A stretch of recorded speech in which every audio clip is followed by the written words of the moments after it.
ప్రస్తుతం మనం ఎదుర్కొంటున్న ప్రతి శోధన, ప్రతి సమస్యను బట్టి మీరేం దిగులు పడాల్సిన అవసరం ఏమాత్రం లేదు. పరిస్థితులు నిన్ను ఎంత తలక్రిందులుగా చేసినా సరే భయపడబాక. త్వరలోనే ప్రభువు నీ స్థితిని, నీ పరిస్థితిని కూడా మారుస్తాడు. విశ్వాసంతో శ్రద్ధగా ప్రార్థన చేయి, దేవుని దగ్గర మొరపెట్టు, ప్రభు మాటలే జాగ్రత్తగా విను. దేవుడు నీ జీవితంలో ఘనమైన కార్యాలు జరిగిస్తారు. Praise lord. మీ అందరికీ కూడా ప్రభు పేరిట వందనాలు. ఈరోజు కూడా దేవుని వాక్యాన్ని ధ్యానం చేసుకుందాము. మత్తయి సువార్త 5వ అధ్యాయము 12వ వచనము, పరలోకమందు మీ ఫలము అధికమగును, for great is your reward in heaven. Praise lord. ప్రతిరోజు శ్రమలతో, బాధలతో, కలవరాలతో, సవాళ్ళతో, అనారోగ్యాలతో, అవమానాలతో, ప్రతికూల పరిస్థితులతో ఎదుర్కొంటున్న మనతోనే ప్రభు మాట్లాడుతున్నాడు. పరలోకమందు మీ ఫలము అధికమవుతుందంట. పాస్టర్ గారు, ఇక్కడ నేను అనుభవిస్తున్న బాధ, వేదన, ఇబ్బంది చాలా కష్టంగా అనిపిస్తూ ఉంటుంది. అక్కడ మాకు రివార్డ్ వస్తుందా? అక్కడ మేము ఆశీర్వాదాన్ని పొందుకుంటామంటే తప్పకుండా. ఇక్కడ దీవెన పొందుకుంటావు, పరలోకమందు కూడా నీవు కృప పొందుకుంటావు. ఇక్కడ దేవుడు నీకు మంచి పేరును అనుగ్రహిస్తాడు, మంచి ఉద్యోగాన్ని అనుగ్రహిస్తాడు, మంచి హోదాను దేవుడు మీకు ఇస్తాడు. మీ వ్యాపారంలో వృద్ధి కలుగుతుంది, మంచి అంతస్తునిస్తాడు. ఇల్లు కోసం ఎదురు చూస్తున్న బిడ్డలో దేవుడు మీకు ఆస్తిని సమకూరుస్తాడు. ఆరోగ్యం కోసం ఎదురు చూస్తున్నావు, సంతోషం కోసం, చక్కటి పిల్లల కోసం, బళ్ళు కోసం ఎంతగానో బాధపడుతున్న వాళ్ళు, కడుపు నిండా తినడానికి తిండి లేక బాధపడుతున్న వాళ్ళు, ధరించుకోవడానికి మంచి వస్త్రాలు లేనటువంటి వాళ్ళు, ఇవన్నీ కావాలి అని చెప్పేసి దేవునికి తెలియదా? ఆకాశ పక్షులను చూడండి, అవి విత్తవు, కోయవు, కొట్టలో కూర్చుకొనవు, అయినను పరలోకమందున్న దేవుడు వారికి సమస్తమును సమకూరుస్తున్నాడు కదా. మరి నీకు దేవుడు ఇవ్వడా? నీవు అడుగుతున్న ప్రతిదాన్ని కూడా దేవుడు విడుదల కలుగు చేయడా? మరి ఏం చేయాలి పాస్టర్ గారు? దేవుడు ఇస్తాడంటారా మాకు? తప్పకుండా. నీ ఆర్థికపరమైన ప్రతి శోధన తప్పించబడుతుంది. నీ అప్పుల బాధ నుంచి నీ విడుదల పొందుకుంటావు. ఎవరు చెప్పారు నీ రోగం తగ్గదని? సమస్తమును కలుగు చేసిన దేవుడు, స్వస్థపరచగలిగిన దేవుడు ఆయనే. స్వస్థపరచే యెహోవాను నేనే. నీ గాయములు కట్టగలిగింది, నీ గాయములు విడుదల కలుగు చేయగలిగింది ప్రభువే కదా. నీ కుటుంబ సమస్యలు పోవనుకుంటున్నావా? నీ జాబ్ గురించి, ఇంటర్వ్యూస్ గురించి, ఈరోజు ఎగ్జామ్స్ రాస్తున్న బిడ్డలు ఉంటున్నారు, ఇల్లు కట్టుకుంటున్న బిడ్డలు, వివాహాల కోసం ఎదురు చూస్తున్న బిడ్డలు ఉంటున్నారు, గర్భఫల విషయంలో, ఇలా చాలా రకాలైన సమస్యలు మా ముందు చాలా పెద్దగా కనపడుతున్నాయి. ఈ ప్రతికూల పరిస్థితులన్నీ ఒక పెద్ద పర్వతంలా కనపడుతున్నాయి, ఒక కొండలాగా కనపడుతున్నాయి పాస్టర్ గారు అంటే భయపడబాక. పర్వతములు సైతము బద్దలు చేయగలిగిన శక్తి మన దేవునికి ఉన్నది కదా. నువ్వేం కంగారు పడకో, దిగులు పడకో, బాధపడకో. దేవుని ఎడల విశ్వాసంతో నిలబడో. నీ అననుకూలమైన పరిస్థితులన్నింటినీ, నీ ప్రతికూలమైన పరిస్థితులన్నింటినీ దేవుడు అనుకూలపరిచే దేవుడు. దేవునికి మహిమ కలుగును గాక. అయితే ఏం చేయాలి పాస్టర్ గారు? ఆయన రాజ్యమును, నీతిని మొదటగా వెతుకుడి, అప్పుడు మీకు కావలసిన అన్నింటినీ కూడా నేను మీకు సమకూరుస్తాను అంటున్నాడు. నీకేం కావాలో ఆయనకు బాగా తెలుసు. నీకు ఏది ఎప్పుడు ఇవ్వాలో, ఏ సమయానికి నీవిస్తే, ఏది ఇస్తే మేలు పొందుకుంటావో, ఏ ప్రణాళిక నీ పట్ల ఉంచితే అది నీకు దీవెనకరంగా ఉంటుందో, ఆశీర్వాదకరంగా ఉంటుందో ప్రభువుకి తెలుసు. దేవుడు నీకు ఇది ఇచ్చాడా? ఎస్, నా పట్ల ఒక ప్రణాళిక ఉంది. దీన్ని తీసేశాడా? ఆయనకి కూడా ఒక ప్రణాళిక ఉంది.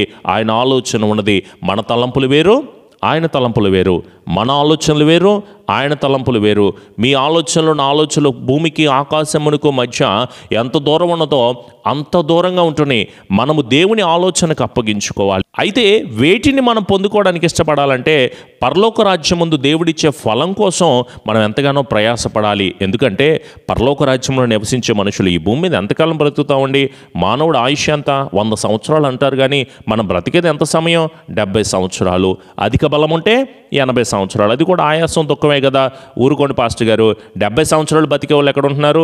రోడ్డు మీద మనం ఎక్కడ బ్యానర్లు చూసినా ఎంత వయసు వాళ్ళు చనిపోతున్నారు? 40-50 సంవత్సరాలు నిండకుండానే చనిపోతున్న మనుషులు కనపడుతున్నారు కదా. పెళ్ళిళ్ళు డ్యాన్సులు వేస్తూ చనిపోతున్న వాళ్ళని చూస్తున్నాం, రోడ్డు మీద యాక్సిడెంట్లు అయ్యి చనిపోతున్న మనుషులు చూస్తున్నాం. కానీ దేవుడు నీకు ఇచ్చిన ఆయుష్ని బట్టి ప్రభుకి మహిమ. ఈ లోకంలో నువ్వు ఎక్కువగా ఆశపడబాక. ఎందుకంటే మన ఆయుష్ కాలము అది ఎన్ని రోజుల్లో మనకి తెలియదు కదా. మనం ఉండవలసిన ప్రదేశము, మనం నివసించే ప్రదేశము ఇక్కడ కాదు కదా. పరలోక రాజ్యం ముందు మనకు స్థలం ఉంది. ఇక్కడ ఏడుస్తున్నావు, బాధపడుతున్నావు, దుఃఖంతో ఉంటున్నావు. అక్కడ పరలోక రాజ్యంలో దుఃఖము, ఏడ్పు ఉండదు. ఎక్కడైతే రాత్రి పగలు సూర్యుడు చంద్రుడు అనుకుంటున్నావో అక్కడ నిరంతరం అసలు రాత్రే ఉండదు, దీపం అవసరం లేదు, సూర్యుడు చంద్రుడు కూడా అవసరం లేదు కదా. పరలోక రాజ్యంలో ఆకలి దప్పికలు ఉండవు, పరలోక రాజ్యంలో మరణాలు అనేవి ఉండవు. దేవుడు మనకు జీవ కిరీటం ఇస్తాడు. ప్రతిరోజు మీకు వాక్యం ఎందుకు చెప్తున్నాను? మందిరాలు ఎందుకు కడుతున్నాము? దేవుని సువార్త అనేక ప్రాంతాల్లో కొడుతున్నా, తిడుతున్నా, హింసిస్తున్నా దేవుని మాటలు ఎందుకు మీతో నేను మాట్లాడుతున్నాను అంటే ఒకే ఒకటి, పరలోక రాజ్యం ముందు మనకి దేవుడు ఫలమిస్తాడు, కృప కలుగు చేస్తాడు. శ్రద్ధగా దేవుని మాటలు వినో. ఇక్కడున్న పరిస్థితులను బట్టి భయపడబాక. లెక్కలేని ఆపదలు ఎన్ని వచ్చినా సరే, మనల్ని చుట్టుముట్టుకుంటున్నా సరే, దేవుడే మనల్ని రక్షిస్తాడో. రాబోతున్న శోధన కాలం నుంచి మనల్ని దేవుడు తప్పిస్తాడో. భయపడకో. ఏ రోగము కానీ, ఏ తెగులు కానీ, ఎలాంటి భయమైనా సరే మనం దిగులు పడాల్సిన అవసరం ఏమాత్రం లేదు. మనం చేసే ప్రార్థన వింటున్న దేవుడు ఉంటున్నాడు. సర్వశక్తి కలిగిన దేవుడు. మన ఆపత్కాలం అన్నింటిలో నుంచి దేవుడే విడుదల కలుగు చేస్తాడు, కృప చూపిస్తాడు. వాక్యాన్ని చదువు, నీ జీవితాన్ని సరిచేసుకో, నిన్ను నువ్వు మార్చుకో. నీ చూపుతో, నీ మాటతో, నీ ప్రవర్తనతో, నీ హృదయంతో ఆజ్ఞలను అతిక్రమించి అనేక రకాలైన దోషాలు నువ్వు చేస్తున్న మనుషులుగా కనపడుతున్నారు కదా. దిగులు పడొద్దు నాన్న, బాధపడొద్దు, భయపడొద్దు. ప్రభు దగ్గర మోకరిల్లి ప్రార్థన చేస్తే దేవుడే మీ అందరికీ విడుదల కలుగు చేయబడును గాక. నేను అనుభవిస్తున్న ప్రతి శోధన నుంచి దేవుడే నాకు సమాధానాన్ని అనుగ్రహించబడును గాక. ప్రార్థన చేయి, విశ్వాసముతో అడుగు. దేవా, నేను నీ దగ్గరే ప్రాధేయపడుతున్నాను ప్రభువా, నీవు తప్ప నాకు ఇంకొక ఆధారం లేదు, ఆశ్రయం లేదు, నీ దగ్గర అడుగుతున్నాను అని ఎప్పుడైతే ప్రాకులాడి ప్రార్థన చేస్తావో నీ విశ్వాసాన్ని బట్టి గొప్ప కార్యాలు జరుగుతాయి. కానాను స్త్రీ ఏం చేసింది? విశ్వాసంతో అడిగింది, ప్రభువా నీవు తప్ప నాకు ఇంకొక ఆధారం ఏదీ లేదని దేవుని దగ్గర వేడుకొని మొరపెడితే కృప చూపించలేదు ఆయన. 12 సంవత్సరాల నుంచి రక్తస్రావం కలిగిన రోగి తన బలహీనతను బట్టి ఆయన వస్త్రపు చెంగునైనా ముట్టుకుంటే నేను విడుదల పొందుకుంటాను అనే విశ్వాసంతో ఆయన దగ్గరికి వెళ్ళి స్వస్థపరచబడలేదా? మరి నీవు అడిగితే మేలు పొందుకోవా? నీవు అడిగితే ఎగ్జామ్స్లో ఉన్నతమైన పొజిషన్కి వెళ్ళవా? జాబ్ పొందుకోవా? వ్యాపారంలో వృద్ధి రాదా?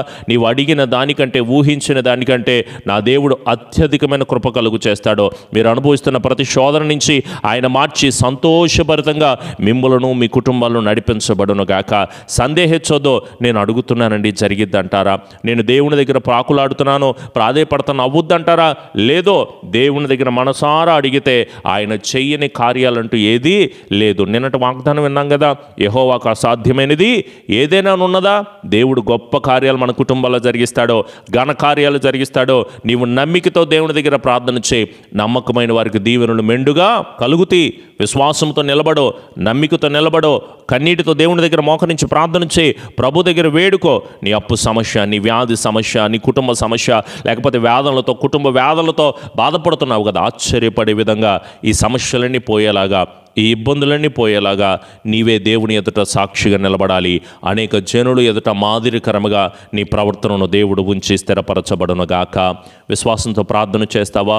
మోకరించి ఇప్పుడే నువ్వు ఏ ప్రదేశంలో ఉన్నావో కన్నీటితో దేవుని దగ్గర వేడుకుంటూ మొరపెడుతూ ప్రార్థన చేయి.